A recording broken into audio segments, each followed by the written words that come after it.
can get more done in other people's offices. Hey, I am Chuck the Bureaucrat, and today I want to share a little tactic for getting work done within the bureaucracy. And this is all about where to meet to have a mildly confrontational one-on-one discussion.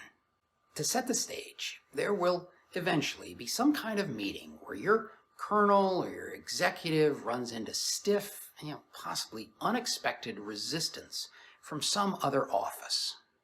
Doesn't really matter what the issue is because, frankly, it happens all the time, but what's important is that this opposition causes everything to come to a grinding halt.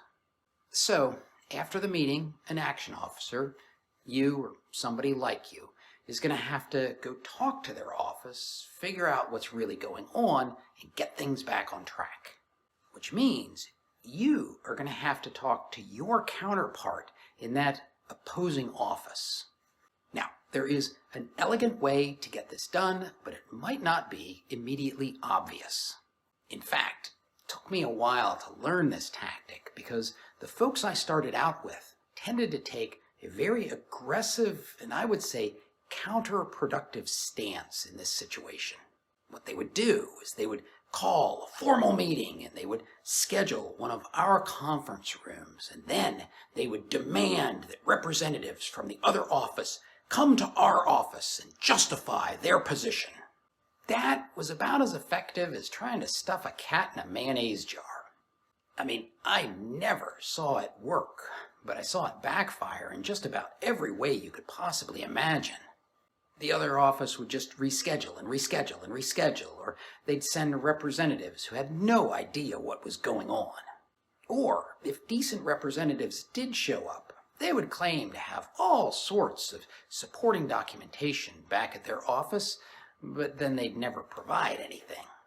Of course, more often than not, nobody would even show up, and so things would just stay deadlocked. And so I adopted a tactic that is almost the exact opposite. What you do as the action officer is you go alone to the cubicle of the person who's presenting the objection. You take your cup of coffee with you and you just kind of cruise by and you say, "Hey, I was curious about your objection to our proposal the other day." Now, when you do this, body language matters a lot. You want to appear very relaxed and completely non-confrontational. You want to look like you just happened to be walking by and you saw them. You're curious? Yeah, but you're not really concerned. And most importantly, you do not intend to take very much of their time. In fact, you might even say, I've got a meeting in a couple of minutes, but I thought now might be a good time to talk. All of this stagecraft is designed to put them into a comfortable position. You want them to feel that they are on their home turf, they are surrounded by supportive coworkers, and no matter what, this conversation is not going to get out of hand.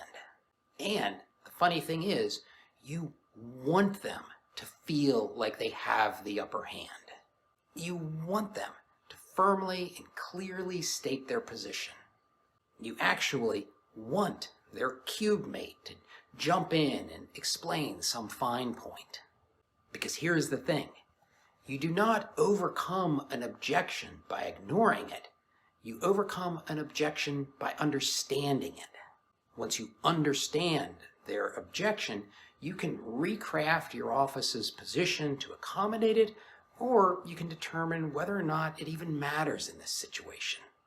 And one of the great things about meeting on their home turf is that in a lot of cases, they have supporting documentation just at their fingertips. They can pull a filing cabinet open and show you a copy of the nasty letter from the senator to the chief of naval operations, and then you can get a copy of that to share with your leadership. Now, you've probably heard me say before that even though bureaucrats have a reputation for saying no without explaining why, that in a lot of cases they have some kind of past bad experience that they're trying to avoid. Taking the time to listen, and more importantly, taking the time to listen in a productive way, can do a great deal to move the organization forward safely. And now, if you're curious about some of the slang that gets used in the Pentagon, watch this video.